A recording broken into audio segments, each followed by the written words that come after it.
Everyone knows Abraham Lincoln, our 16th president, leader of the Union in the Civil War, noted orator and rail-splitting lawyer. But there's one other title that applies to him: criminal defendant. Welcome to American Esoterica.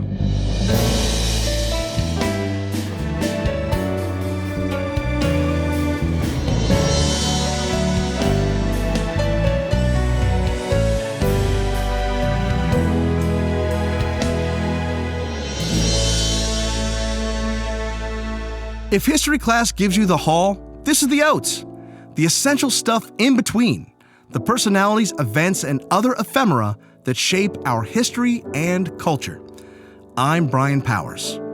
We know and love Abraham Lincoln with a ferocity unmatched as against possibly all other American political figures.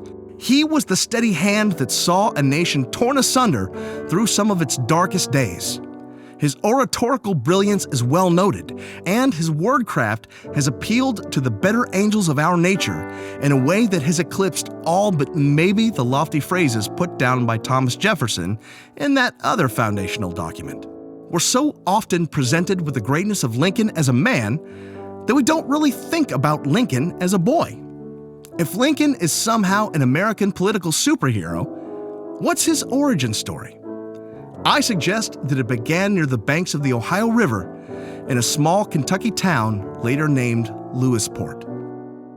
In 1827, after kicking around working on an Ohio River ferry boat, the 17-year-old Lincoln wound up in the Lewisport area, across the river in Indiana, building himself a flatboat to transport cargo up and down the Ohio to other markets. He intended to travel even as far as New Orleans, his wages in service of his wanderlust. He wasn't making as much as he had anticipated carrying cargo, so as he waited for clientele on the shore in Indiana, he occasionally took on passengers to ferry them out to the waiting steamers in the river. At the time, there was a ferry boat owned by two Kentucky businessmen, the Dill brothers, that had the license to operate in that area. Angered by this young hooligan, John T. Dill filed a charge against Lincoln of operating a ferry without a license. Young Abraham was now a criminal defendant. The successful conviction carried with it a fine, but if Abraham couldn't pay it, and he couldn't, he would face jail instead. Abraham was brought before the local justice of the peace, Squire Samuel Pate, in the east room of his log home in what is now Lewisport, which wasn't founded until 1844. The Dill brothers probably thought that they were likely to prevail. Kentucky law was clear in outlawing unlicensed ferries.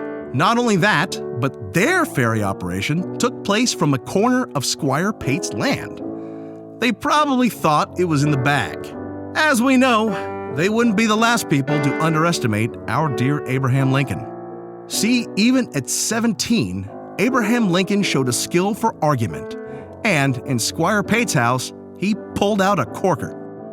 He admitted to carrying the passengers, but argued that Kentucky law only outlawed unlicensed ferries from carrying passengers over the river. What he was doing was instead carrying passengers to the middle of the river, to the steamers waiting there.